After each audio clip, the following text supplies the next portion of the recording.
Hi, everybody. Thank you for joining. Let's go ahead and get started. I have a feeling we'll have some people trickle in, but I want to get to the great content we have today. I see a message coming in really quickly. I'll address that. We will be recording this. So it'll be available on the AMA website. Expect it probably within a week or two. We'll make sure to share it out with all the attendees.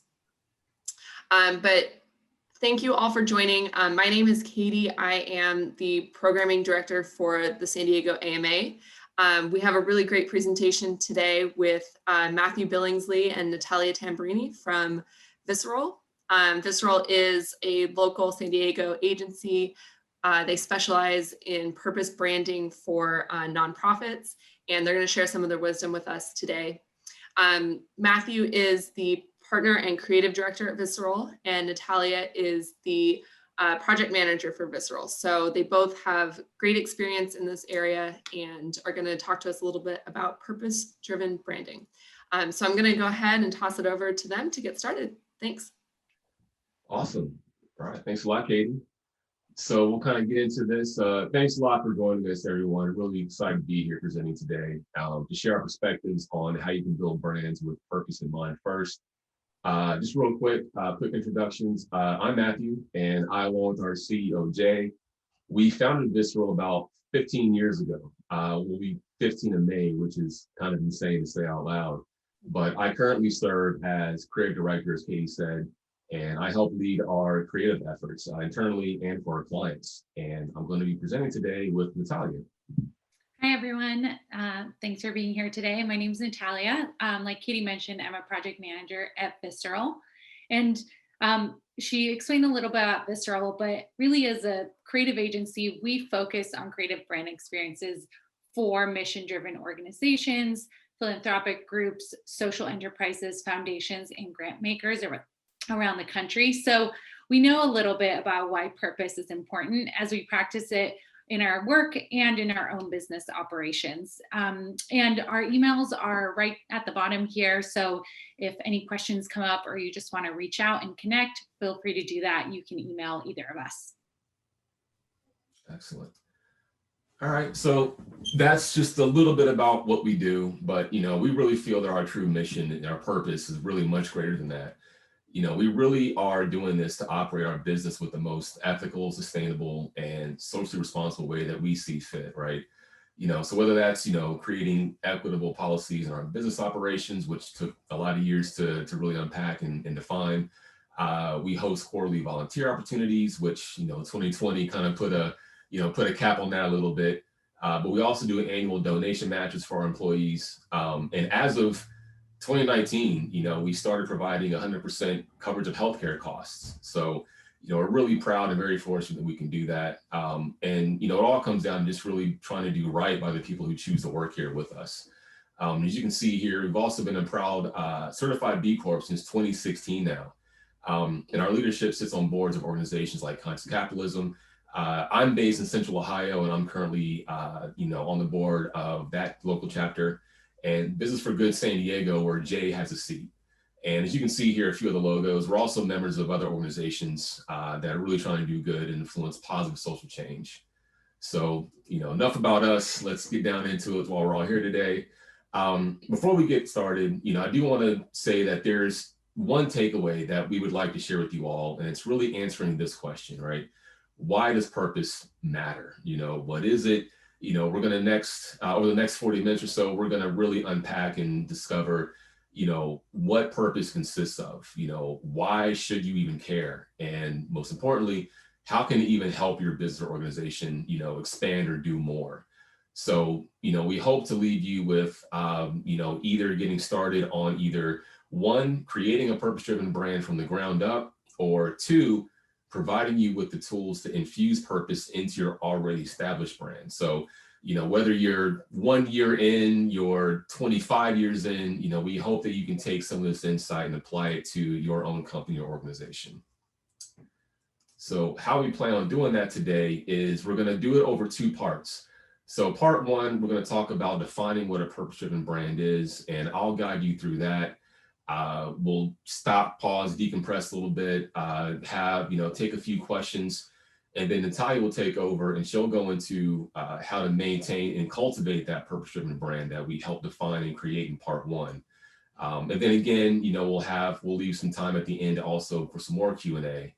So if that sounds good with everybody, we'll just go ahead and dive right in with part one. So what is a purpose-driven brand, right? So in order to answer this, we have to first ask ourselves what a brand even is before we can properly assign purpose to it. So what makes a brand? So at its core, a brand authentically represents your vision, your mission, values, and your personality, your tone of voice. And together, these articulate the higher purpose of your organization or company. And those four things are actually highlighted in green for a reason, because they're the very foundation that all successful brands lie upon. And to be perfectly clear, your brand is the sum total of these four, not one of these separately. They all have to come together in unison. And the clearer you can establish these, the stronger your brand will ultimately be. And just a quick note on, some of the, demystifying what brand actually is. It's been long debunked now, but, there's still some people out there who feel that your brand begins and ends with your logo. And that just could not be further from the truth. Your logo is only an identifier of your brand, but it's not your brand entirely. So do have a strong logo, of course, make it recognizable and well designed, but just know that it's only one part of your brand wheel. So to unpack these four just a little bit more, let's talk about what these things are, starting with your vision. And it is aspirational and it's very descriptive of your desired future state, and it should align directly with your purpose. Your vision is why you exist, and it's your North Star, it's your compass. It's never changing, and which kind of bisects a little bit with your mission, because this defines your company or organization's current approach in achieving its vision. So, any sort of variable things at play with, the marketplace, social impact awareness, whatever the winds of change dictate, your mission can ebb and flow with this. So that is a little bit more wavering. It can change as you need it to. And then your values. So these are the guidelines for how your company or organization actually operates, right? It's a reflection of your approaches to your purpose. And then finally, your personality or your tone of voice. This is how you communicate, right? It's how you speak about the previous three elements. It's how you define those in your own voice. So, for example, are you direct? Are you artistic or whimsical? Are you research driven, very informal? So you want to be very aware of this, and when choosing the correct tone of voice. So, it's very critical for people and how they perceive your brand. So most of you here today may be familiar with Seth Godin, right? He's written tons of books, well, not tons, but he's written a lot of stuff on branding, marketing, communications, given talks, podcast episodes, articles. So definitely I highly recommend checking him out. He wrote a book in 2019, which I highly recommend, that's called This Is Marketing. So, just Google him, you'll get a whole bunch of information about what we're talking about here today. But he defines brand. I want to point this out because I really like how he sets it up. Brand is a set of expectations, memories, stories, and relationships that account for a consumer's decision to choose one product or service over another. So there's a lot in there. So what I want to do now is take a little look at that. He set the tone here for the definition of what we're talking about today, but I want to go a little bit deeper. People are actually drawn to what brands represent, right? So brands foster relationships, and people only become attached to them, to the most memorable ones. And a brand is a feeling, really. It's what it really kind of boils down to. So his definition is now introducing the concept of feelings and emotion in brands. So understand that when people commit to buy your product, hire you for a service, whatever the case may be with your organization or company, they're choosing to interact with you based on how they see themselves in you. So, which is a nice little dovetail segue into start unpacking what actually purpose is. So we just touched on the bare basics of brand, right? We could do a whole separate, another hour just based on what a brand actually is. But now we want to take a little bit of what we talked about and amplify that to applying purpose to it. So purpose is not just a flavor of the week brand box to check, right? It's not a fad, and it's going to become increasingly critical for companies to have a clear purpose to be successful. And in fact, it already is. So when thinking about this, you want to understand what moves your own audiences to action, what resonates with them. So, it's as a quick hypothetical, we're still mired in a pandemic. All of us are viewing this from our home offices or kitchens, et cetera. So, if you have team members working from home with children, hypothetically, just speak to them about how to make that environment more productive and less stressful for them, right? For example, are there certain hours that may work best for remote meetings? So just that little shift in how you operate, you can now start to find your own purpose as facilitating a stress-free work from home environment. So it doesn't take anything earth shattering to start to define purpose. It can be just the smallest idea to set it off.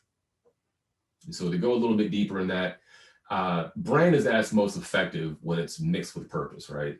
And purpose does a lot, but one thing that it does exceptionally well is it accelerates change. So we've proven as a society that we can make change for the better, and it can happen incredibly fast, right? As a brand attribute, purpose was already on the rise before the pandemic, but if last year taught us anything, it's more important than ever to define what yours is now. So a study from Porter Novelli finds that when comparing two brands, purpose can make a big difference because brands spark reactions. So the following study that we're going to take a look at here was published just last month, and we'll take a few minutes to unpack and share some of their findings that we felt are pretty insightful. So when a company leads with purpose, the following happens. 78% would be more likely to remember companies with a strong purpose. 72% said they would be even more likely to forgive a purpose-driven company if it made a mistake. So think about that for a second, right? But overall, 71% of people surveyed said that they buy from a purpose-driven company over the alternative if cost and quality were equal, which is the overarching statement of this whole thing, right? So as you can see, leading with purpose is overwhelmingly influential to your own success. So to go a little bit deeper, the same researchers asked for gut reactions to conventional versus purpose-driven brands. When that was asked, the purpose-driven brands were more often associated with the terms like trust and transparency. The same study also revealed that over 2/3 consider purpose when making a purchase or other actionable conversion, such as, filling out a form or contacting by email or making a purchase rather. So all that to say, to summarize it, when it comes down to purpose and aligning that with the brand, over 40% of all respondents favor trust, loyalty, and forging deeper connection with the company organization when purpose was established, was defined. So in many cases, purpose is the difference between a hire, a sell, or not. So with all that said, we talked about brand a little bit, we went a little bit into purpose. Now let's start to marry those two together. So where do you start to do that?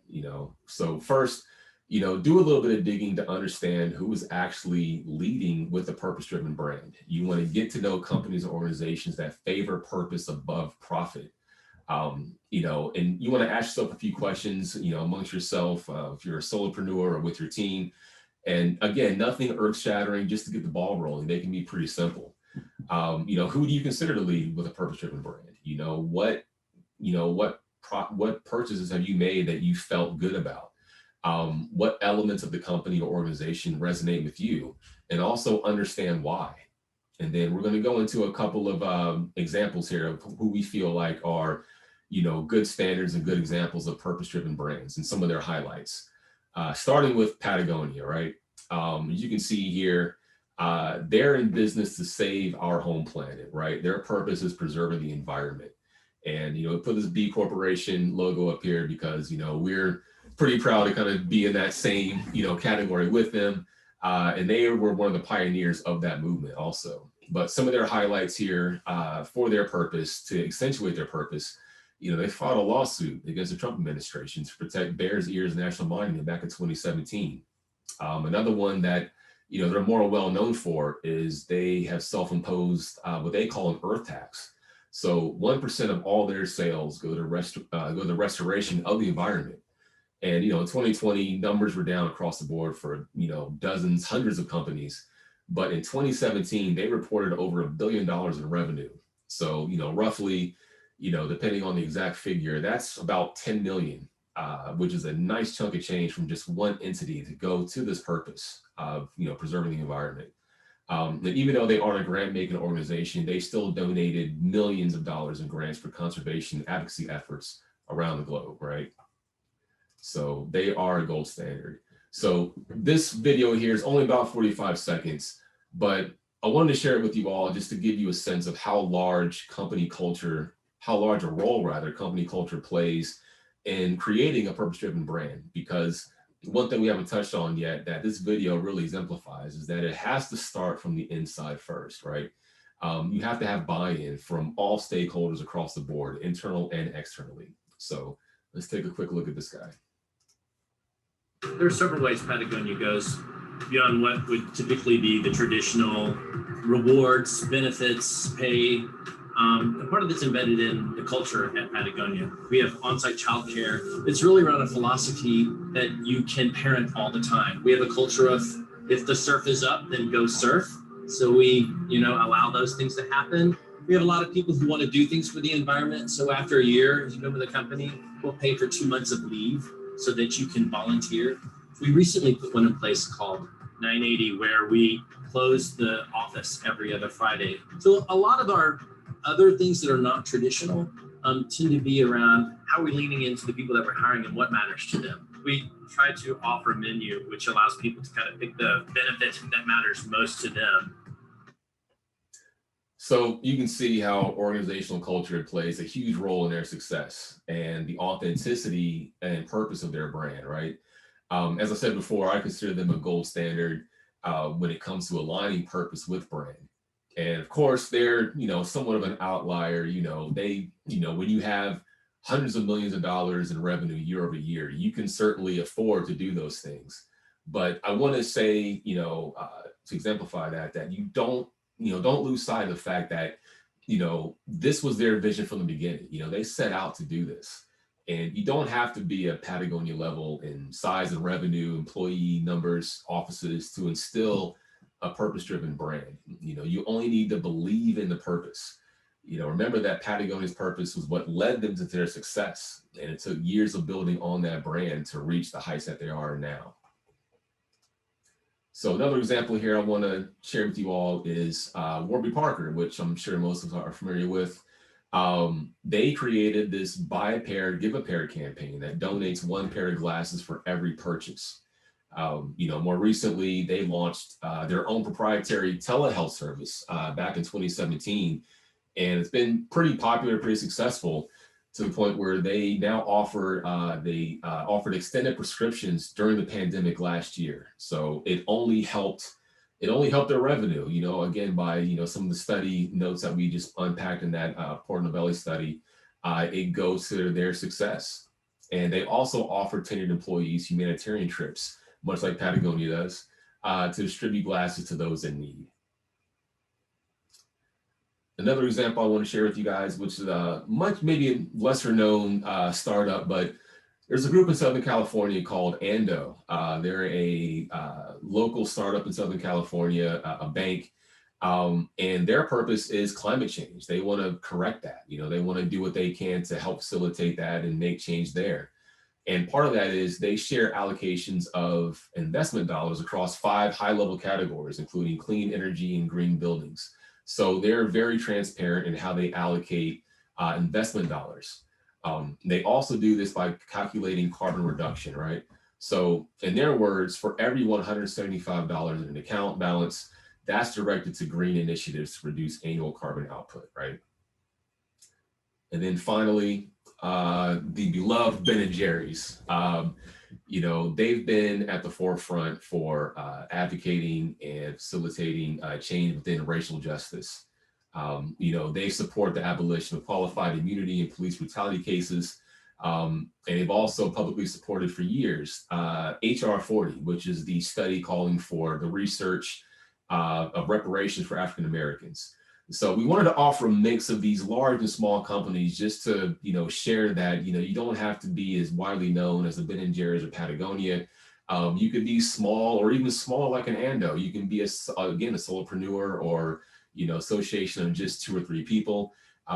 Your purpose is dedicated to changing the world, but you facilitate that in the best way you see fit. And so as we wind down part 1, I want to talk a little bit about how to actually express your brand. And there are 3 key components I want to share with you for expressing or activating a successful purpose-driven brand. The first one is messaging. Second one is your visual identity. And then the third one is authenticity. And we'll take a little bit of time to unpack each of those.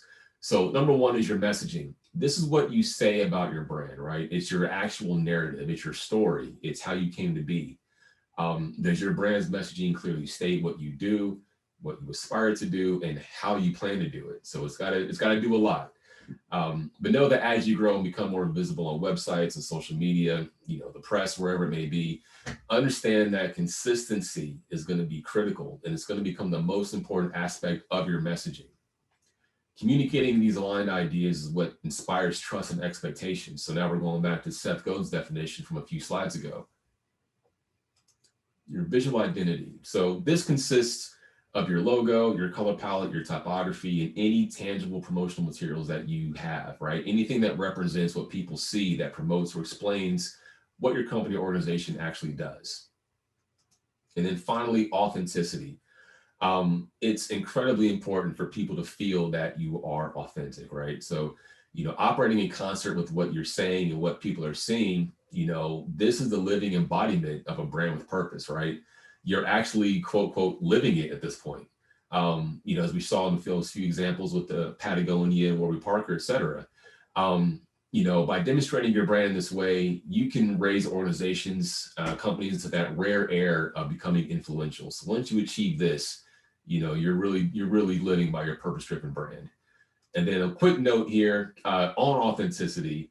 Understand that it's not your place to say if you're authentic or not, right? It's your audience's place to say that. It's their job to say that, external and external, your staff, your board, clients, consumers, whatever it may be, they determine if you're authentic or not. And, this is something that we'll unpack in part 2 a lot more with Natalia. So to sum it all up, let's take a quick recap here. What makes a brand? It's the collective of your vision, mission, values, and your tone of voice or personality. The power of purpose. Purpose is one of the most accurate attributes that can best govern a company or organization's success. You want to know your space, understand what a strong purpose-driven brand first looks like before you can actually set about, doing it yourself by looking at really good examples of people who are leading with the strong purpose-driven brand. And define your own compass, right? Determine what purpose moves you, your audience, and your stakeholders best. And then finally, you want to express your brand, activate your brand. You do this by creating compelling and consistent messaging, a memorable visual identity, and above all else, you have to back up with the authenticity and your actions. So we'll take a second and pause here and take any questions.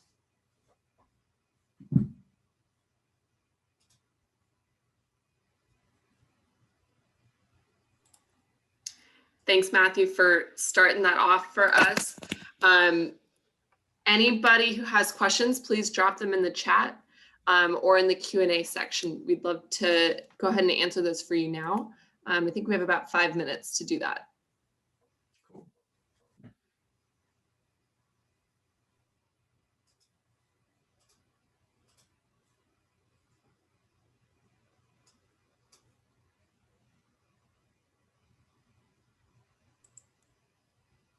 All right, it seems like everybody's a little quiet this morning.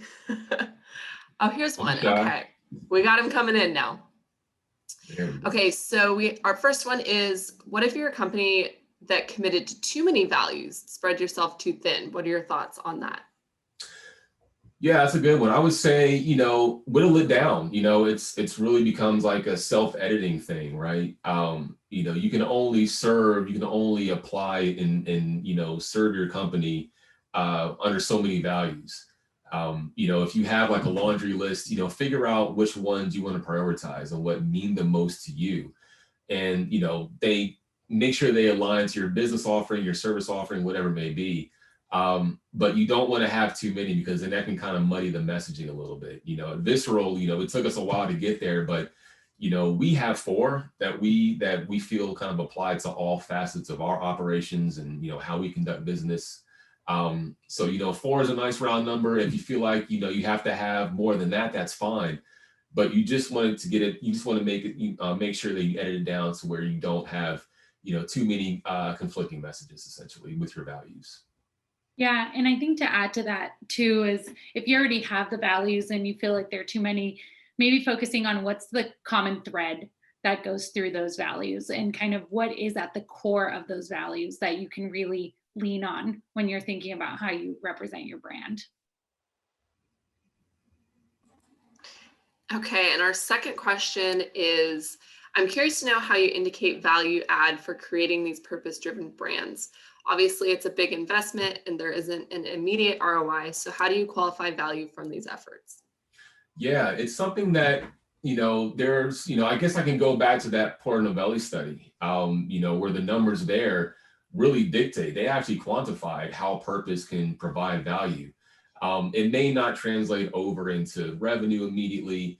In any brand building and, any brand building exercise, it's going to take years to really establish that. When you add purpose to it, it's a little bit more of a slow grind and a slow build, but you are building trust with any relationship. There's a little bit of give and take, and you have to instill that trust.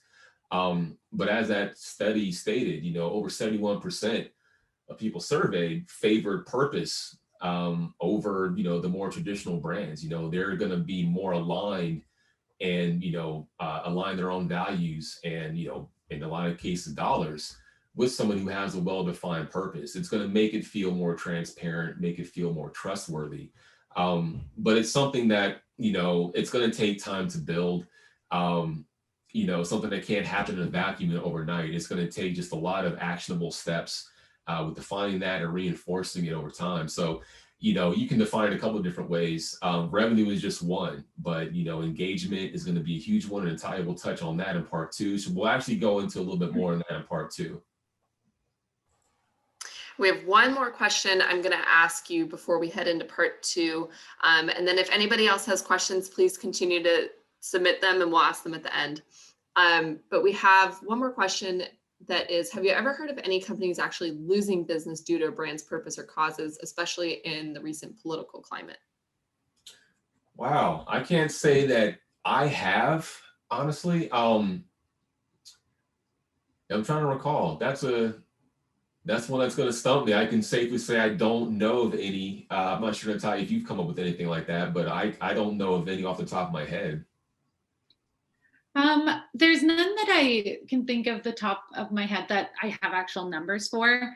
But I know that there are some, and this might be old news because it's more of a personal thing that I have, but like, I remember back when I was in high school and Chick-fil-A came really out against gay marriage. And I had never been to Chick-fil-A before. And I was 16 years old, highly impressionable, and saying like, I'm never going to go there. And that's just speaking for myself as one individual, but you can kind of see like, if as a consumer, a company that is well known, they sell something that is just like food, and you think it doesn't really matter what they stand for, and then they stand for something that is directly against your values and what you care about, it's very easy for people to just shut off and not care about your product anymore. Mm-hmm. Okay, I'm going to let Natalia go ahead and take over now. And again, if you guys have any questions, please make sure to drop them in the chat. Perfect. Cool. So Matthew just walked you through really the tenets of the brand and building a purpose-driven brand. And this second part is really going to focus more on maintaining and cultivating your brand. So it's more than just a cool logo or a really nice set of well-worded values, and it's actually something that's living and breathing. So some of these things are, Noelle, like you mentioned, things you can do that aren't a huge investment monetarily. So it will help you kind of start embedding your purpose into everything you do, and then really tee up to be able to make those big investments that align with the rest of your brand. So the first step, really, we've touched on it a few times, is inspiring trust. As Arthur Ashe said, I think he defined it perfectly. Trust has to be earned, and it should only come from the passage of time. So much like authenticity, trust isn't something that you can just say, hey, I'm really trustworthy, and people will believe you. It's something that you have to show up constantly and prove that. So some trustworthy traits that might come to mind when you think of a person who you trust are honesty, consistency, humility, approachability, or transparency. All of these things aren't things that we can identify right away. And much like people, when inspiring trust for your brand or your organization, you need time to show and embody these traits so people will start trusting you and knowing that you will show up in this consistent way. And there are two main layers of trust that you'll be hearing a lot about, and we'll touch on these down the presentation. The first one is your internal audience perceptions. So your internal audience is your staff, your internal stakeholders, investors, anyone that really represents your brand and is working with it day to day. You want to create a really compelling brand that fosters a collective sense of understanding so everyone can clearly communicate what your organization stands for, what you do, and what you care really consistently and in alignment.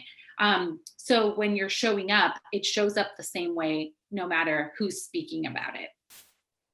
So you want to keep in mind that your internal audience, they're humans, they're thinking and feeling individuals, and the brand needs to go beyond just having a cool logo and telling everyone to wear it on a t-shirt. It really is about living out your brand values, your purpose, and showing up in that way in everything you do, even in like how you buy your office supplies or how you treat someone in the office water cooler or in the Zoom breakout room. And then the next layer is your external audience perceptions. This is deeply and directly influenced by your internal audience. This is really that big question of, does your organization walk the talk? So if your internal audience truly believes in your message and they are able to clearly communicate it and then show up in alignment to that, your external audience will start to see that your purpose really is infused through everything you do, and not just at this really high level that no one ever does anything about. So like I mentioned in the beginning, it's not just about creating a solid brand guide or a cool logo. It's really about cultivating your brand and maintaining it as a living thing. And one of the best ways to do that is to measure and track your successes and just build in accountability that is directly tied to your brand and your purpose. A recent Cone study really revealed that people are more fulfilled when their work is meaningful. And what does that really mean? So 64% of employees feel that their work and personal lives are becoming increasingly blended. And this is a study from 2016. So over the last year, this number has probably skyrocketed, considering what the pandemic has done to our work and personal lives. 93% of people want to work for a company that cares about an individual, and 51%, so over half, won't work for a company that doesn't have any strong social or environmental commitments. So this really tells us what people are looking for when they're wanting to engage with a brand and organization. And it's really easy for organizations to promise that they do all these things, that they care and that they have, they take stands on social issues, but how do you actually bring this into your internal operations so people who start to work for you actually see that you live by your word and that you want to connect with your purpose and your brand? We think that reviewing your values, your purpose, at least yearly, quarterly if you can, and checking in with your staff or stakeholders is the best way to do this. It's a really good way to ensure that your staff is feeling aligned with your purpose as you grow and shift. And just getting a temperature check on how everyone's feeling about how your organization is growing or showing up to your programs, events, and in your marketing efforts. So at Visceral, we often review our projects with a little something we call a rainbow recap. So I just want to go over a slightly modified version that you can apply to your brand and your alignment check-ins when you're doing this with your organization. So in the rainbow recap exercise, you want to take a look at your past quarter or year and review your organization in regards to your purpose with these 3 things in mind.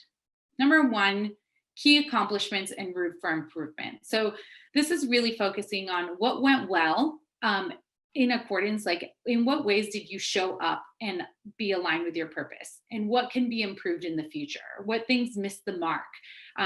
Were there any emergency situations that you reacted and maybe that wasn't very aligned with your purpose and you can prepare better for next time? The next point is an overall assessment. So this is really having a general rating of the past quarter or the past year as it relates to your purpose and how you're showing up from a 1 to 10 scale, and then discussing with this rating, like what it means for your organization and how you can do better. And lastly, having key lessons learned. And the key lessons learned, it's not just having a list of things that just say, great, we learned this and we can never think about this again. It's really about creating actionable items that help prepare you better for the next quarter or the next year to do better and to show up in more alignment with your purpose and brand. So we've been talking a lot about your internal stakeholders and really engaging your staff. So I really want to look at the current and the future job market and what really matters to the people that are entering the workforce. So you can think about how to better attract and develop the talent that's right for your organization. So we're going to talk about millennials and Generation Z. There's a lot that we are learning, and for many of you that think Gen Zs are still 12 years old, that's how I felt too, but Gen Zers are actually entering their 20s and forcefully entering the workforce. So by 2025, 68% of the workforce is going to be made up of millennials and Gen Zers. And when we think about these 2 generations, 75% of them will actually do research to make sure that a company is being honest about the stance they take on issues. So it's not good enough for a company to say that they're doing something, they'll actually dig it up. And 94% of them believe our country needs to come together to make progress on important issues. So what do these numbers really tell us about talent and the workforce that's coming in? We know that they desire a sense of purpose and seeing their work actually make a positive impact, which is why having a brand that is strictly driven by purpose and the greater good, really important. So now I want to talk about some ways that your organization can embody your purpose and inspire trust for the incoming workforce so you can really attract the right people to help push your mission forward. So the point about transparency, we've talked about this as being one of those things that make people think you're trustworthy or authentic is just being clear, transparent, and honest about what you do. Having transparency about pay and compensation is really the first way to try and gain trust of people who are interested in working at your company. If someone can see right off the bat that you are open and honest about how you can offer them compensation and benefits, it's a really great way to instill trust in that first step of the process. You also want to show long-term investment in their growth and development. I know that millennials and Gen Zers get a bad rap about being flaky or being job hoppers, but really what's happening is that they're either finding themselves in organizations that there's no value alignment for them, or in which they don't see any growth paths for themselves as they grow in their career. So it's super important to really show long-term investment of their growth, their development, and their contributions to your organization specifically. And lastly, aligning your employee goals with the company, the goals of the company, that really goes hand in hand with that idea of your internal stakeholders living out your values. So when you're doing yearly reviews, instead of just focusing on performance, really talk about what an employee's goals are and how those play well with the goals of the company, and ways that those things can help each other to move forward and grow together. And lastly, all this work that you're doing internally would be really lost if your audiences aren't engaged with you, if consumers aren't seeing what you're doing and they don't feel motivated to stay involved. So I want to talk about a few ways that you can keep your external audiences engaged, so all this work that you're doing internally can really affect your product or your services with your target audience. So one thing you can do is create with your audience, and we'll get into these more specifically in ways how to do it. But creating with your audience is really an easy way to help them feel invested in what you do as an organization and encourage them to stay actively involved in your growth and in the offerings you have. Second, consistency helps set expectations. Like when we talked about people that we think are trustworthy and those traits that we develop over time, that's something that we learn to trust people because they show up in consistent ways all the time. And it's no different for organizations. And lastly, give some valuable information away for free to really establish your expertise in your field or industry. So your audience really knows that you're the go-to organization for whatever your industry is in. So when we're thinking about creating with our audiences, the main goal of this is allowing them to have some skin in the game. So whether that's a focus group that allows people to express their needs and thoughts, or asking your audience directly, whether it's on social media or in person, what issues matter the most and what's relevant in the moment, and how your organization can get involved in that. And then also having community events that allow your audience to interact in real life with the cause that you support, with your product, with your people that work with you, so they can really see the direct impact of your work and become a part of it. And then in turn, they just feel like they've created this connection with your organization that encourages them to stay involved. So being consistent, this is really about being predictable in how you communicate. So not only how you communicate in social media, but also how your stakeholders show up in alignment with your brand and with each other at events, conferences, and meetings. It's really about creating something for your audience so they know what to expect from you. They know who you are as an organization. You feel really familiar, and they just really know to trust you and come back for more for any specific thing within what you offer. And lastly, if you're publishing content, keeping a consistent schedule is a really easy way to start weaving in this consistency. So you create a sense of routine, and your audience kind of knows that they come back and they know what to expect from your social media channels or your newsletters or anything like that that is digital content.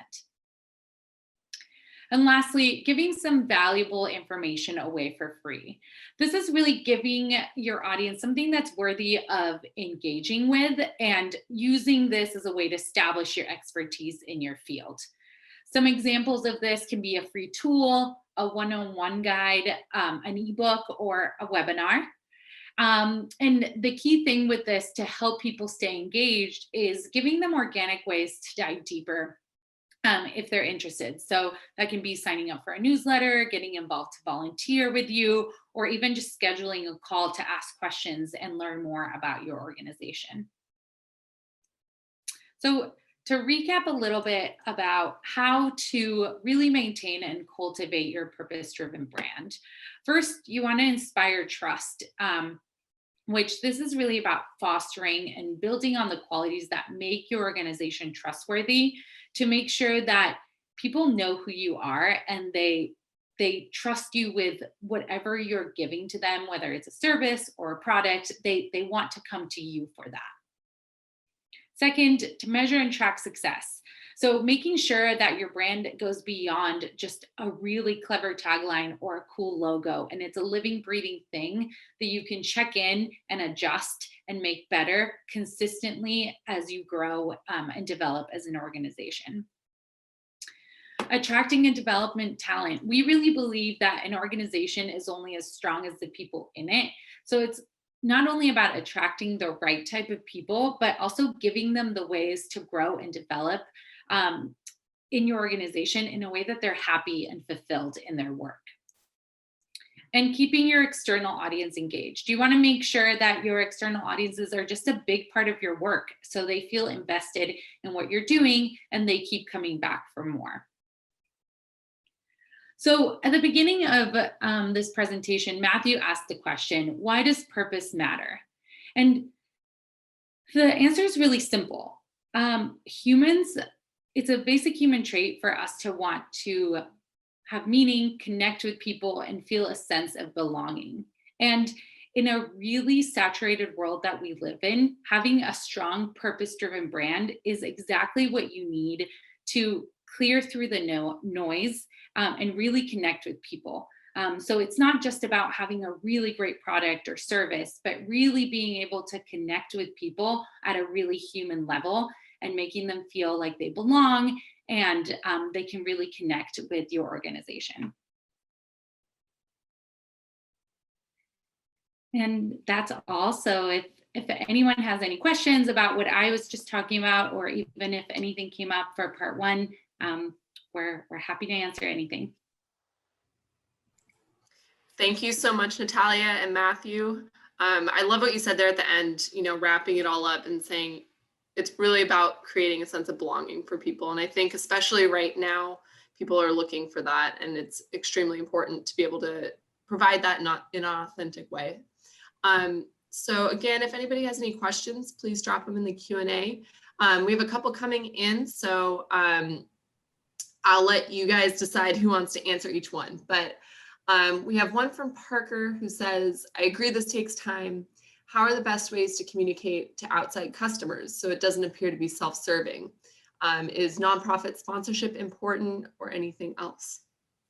Yeah, I think when it comes to being authentic, when you're communicating with your customers or your external audience, is really about showing up in alignment with everything you do. So like Matthew said at the beginning, you can't just get on a soapbox and say, we're really authentic and you can trust us and we really care about, it's really like about the world. It's really about showing up in your offerings, in how you treat your people, in how you are you actually putting your money where your mouth is as an organization, or are you just saying these really nice things and not doing anything? So it's really more by leading by example than by just saying something really nice and then not following through on your values or what really matters to you.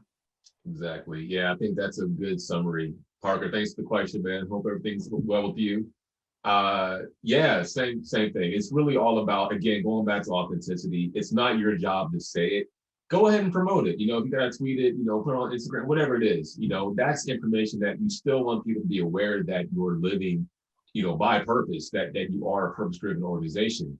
But, there is a fine line, because again, you cannot say that you're authentic as the title just said, you have to let people determine that. So there is a fine line to, kind of being boastful and, versus just flatly stating that, you are purpose driven and, here are the ideals and values that you're operating behind.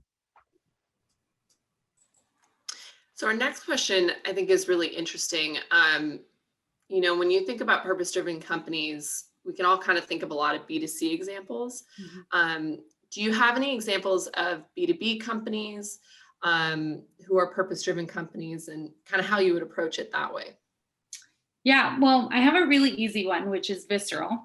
We work with other organizations to create digital experiences for them and to help them drive their purpose and their mission and communicate it externally in a better and more meaningful way, a more compelling way.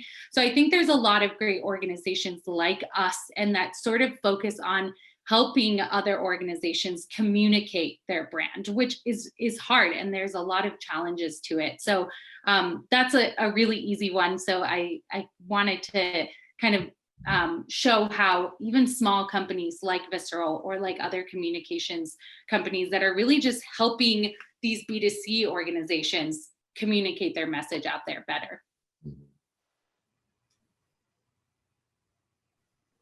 Yeah, and I think to add to that too, it doesn't necessarily mean your purpose is, you know, environmental purpose, right? It can be anything, but just to make sure that you're committing to that is important. So Yeah, it that could is, be something that, oh, sorry, Katie. It could be no, also go ahead. something that's not publicly facing, you know, again, like the example of, you know, kind of facilitating a, you know, safer, more stress-free work from home environment. It could be something that just your internal staff is aware of, but, you know, once they embody that and they live by it, you know, word of mouth will spread, you know, the word will get around and, you know, you'll become known for that over time. So it doesn't have to be, you know, just always public and always at the forefront. It could be something internal that, you know, your, you know, strongest core advocates and internal stakeholders are aware of and also embody.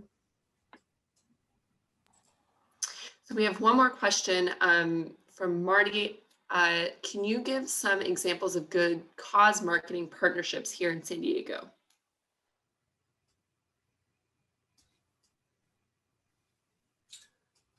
I'm a little unqualified to answer that, so that's how I put you on the spot there. I actually think I'm trying to think of any good cause marketing partnerships. I don't know if I have an answer for that off the top of my head, to be honest. Well, here's one coming in from our beloved CEO, Jay. Mission-driven finance. It's an impact investment firm dedicated to building a financial system that ensures good businesses have sufficient affordable access to capital. So that could be one example. It's from a marketing standpoint there.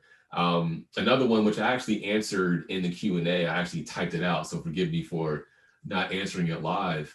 But there's a local Mexican restaurant there in San Diego that who's also the founder, is head of the operations at this restaurant, Ponce's Mexican Restaurant. He's also board chair for Biz for Good in San Diego. And part of their goal is they're helping drive the change for fair wages for restaurant workers. So not exactly marketing per se, but, you know, it's still resonant, like it still, you know, resonates and is still relevant for, you know, how they're embodying the purpose-driven, you know, lifestyle and branding. Yeah, and I'll add a little plug for the AMA. We have our cause conference every year that showcases a lot of really great brands from San Diego who are focused on cause marketing. And there should be resources on our website if you want to look into that a little bit more. We have another really great question that just came in talking about in the past year, we've seen brands changing their logos due to quote unquote cancel culture, but is this enough? How can brands move forward with a purpose-driven brand and make things right? So to answer the first part, I guess it really depends on, you know, how egregious their, you know, their error or whatever it is that they're trying to atone for, right? You know, we've seen this before with, like, you know, companies that go through name changes, they'll go through identity changes and with their logo and their other marketing materials. You know, sometimes that's successful, depending on the size and again, how egregious their missteps, whatever it may be, are.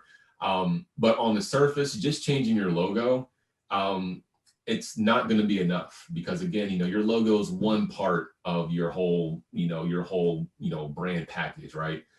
You much in the same way as if you were somehow to like lose a finger, it doesn't change your being, your personality. You're still you. So just changing your, the graphic nature of it isn't enough. You really have to, whatever that company or organization needs to do to, kind of make amends or whatever, that's for them to determine.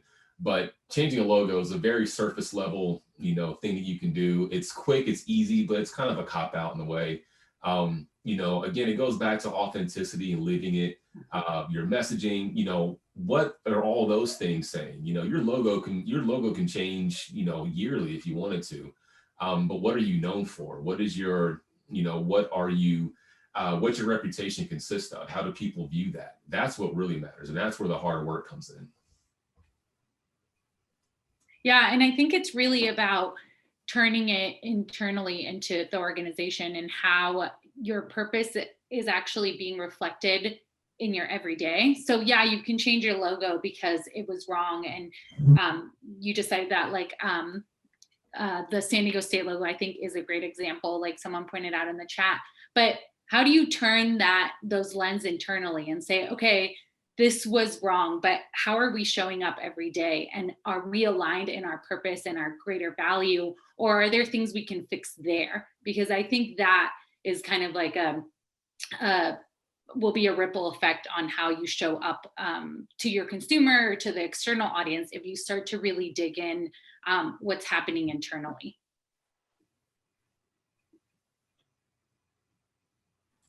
These are all really interesting things to consider. And I think a lot of, this has come up in the past year, and brands are really reconsidering their purpose and how they show up to the world. So anybody else have a couple questions before we let y'all go? We have about 3 minutes left, so give you a bit of time to put some questions in the Q&A. But I just want to thank you all again for joining us.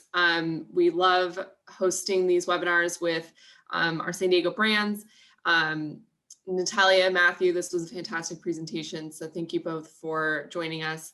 Again, this was recorded, so we're hoping to get this up on our website soon, and we'll make sure to send out an email to all of our attendees if you want to come back and access this. And I'm sure Matthew and Natalia would love to have you all follow up with them afterwards if you have any additional questions. So We do, absolutely. With that, I will let us all go. Enjoy the rest of your day. If you're in San Diego, stay dry. And thank you all again. Thank you so much. Appreciate it.